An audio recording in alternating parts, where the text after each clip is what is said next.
Wis ben. Di anak lanang nek njlomplongke wong tuwa ning juranging kasangsaran. Ben, minggat ya ben.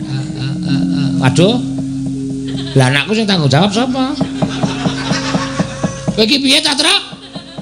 Aku sengit karo anak. Aku iki atur kon minggat ki piye? Aduh cilaka iki. Wis ben lunga ya wis ben. Ning tenan to anakmu, meteng tenan. Meteng yakin wong blendhok kok. Engko mbok dipresakke sik ngono menawa lara apa piye? Ora meteng kok. Aku wis tiwas nundung anakku, nek nganti anakmu ora meteng engko kriwikan dadi grojokan geguyon dadi tangisan. Pacul-paculan karo kowe wani aku. Oke. Apa dikira aku ki ngapusi? Ayo, nek ora percaya tiliki. Ning omahku nek anakku meteng kowe piye? Tanggung jawabmu. Dileki sik. Yo.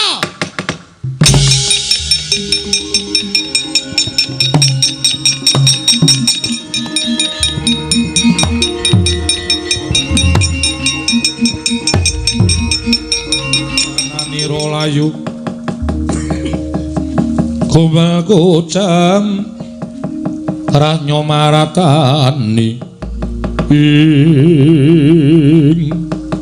ora nyono babar pisan.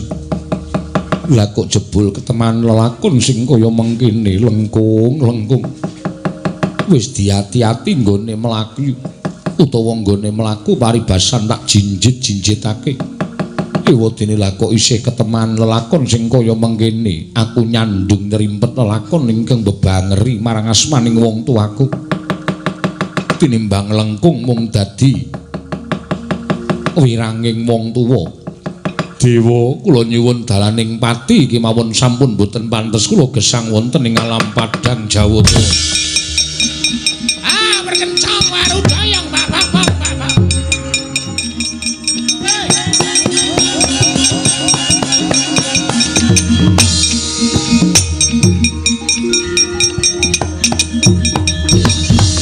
Maraenos mubang wangaruna kadinetrane nganggo rapo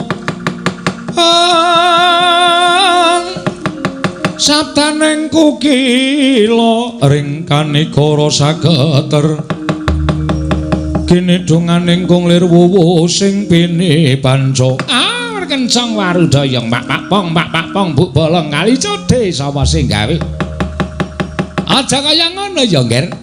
Kita yen golek dalaning pati, kita tegese pati nista.